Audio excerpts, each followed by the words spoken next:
Well, after months and months of projections and speculation, the NFL Draft finally kicks off next week as the Chiefs aim to restock the roster and get this thing back on track next season.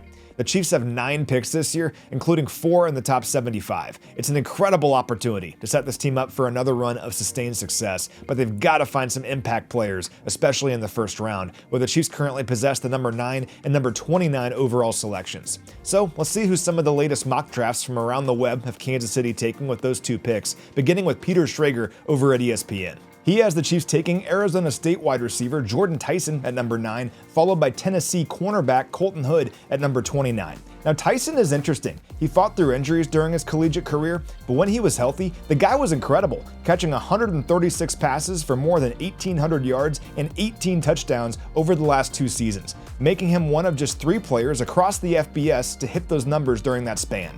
So it's pretty simple. As long as he can stay healthy, he has a chance to be a special player at the next level.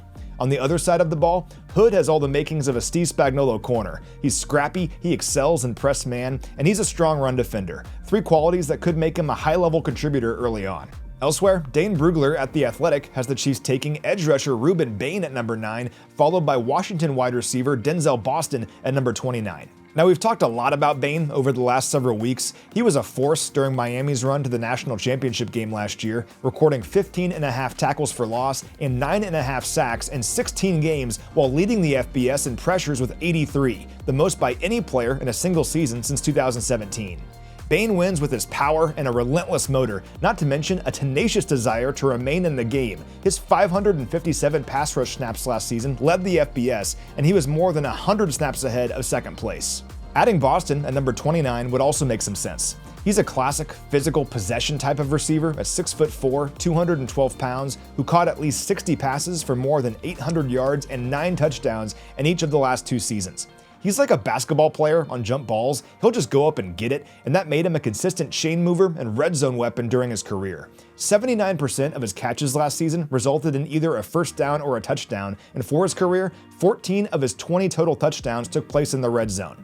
He'd add a different dynamic to a Chiefs offense that was middle of the pack in terms of red zone efficiency last year.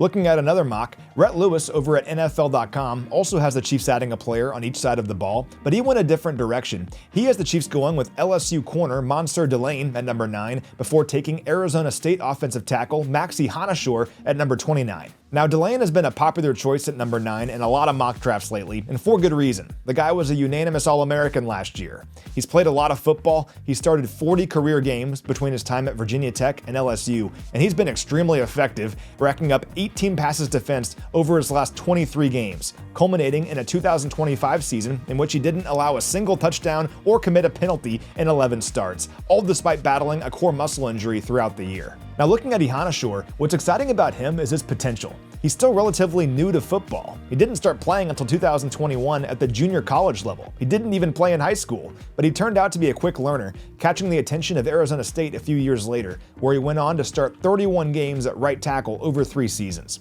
Now, Hanashore grew up playing soccer and basketball, developing an athleticism that's evident in his tape, and he also finished his collegiate career strong. He didn't allow a single sack in 12 starts as a senior. He's a raw player, but the foundation and upside is absolutely there.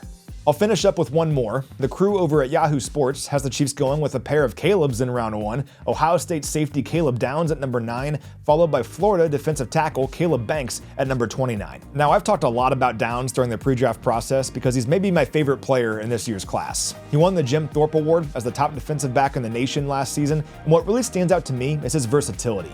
He can do a little bit of everything, from covering the slot, playing the run, or firing off the line on a blitz. It's just easy to see how he could fit in Steve Spagnuolo's scheme, and if you look at some of the best defenses in the NFL, they have a jack-of-all-trades sort of safety like this. I just think he'd make a lot of sense. Selecting Banks at 29 is interesting too.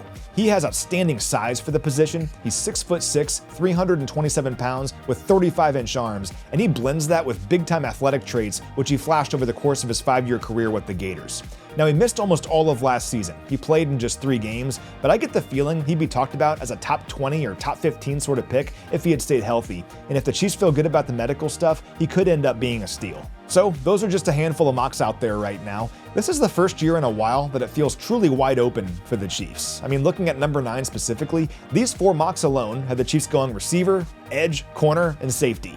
Normally, there's been more of a consistent agreement on what position the Chiefs might target in round 1, but not this year, and I think that's a good thing. No matter how the board falls, the Chiefs are going to have a bunch of options, and whatever scenario plays out, this team has a chance to add a handful of impact players that'll help get this thing back on track in 2026.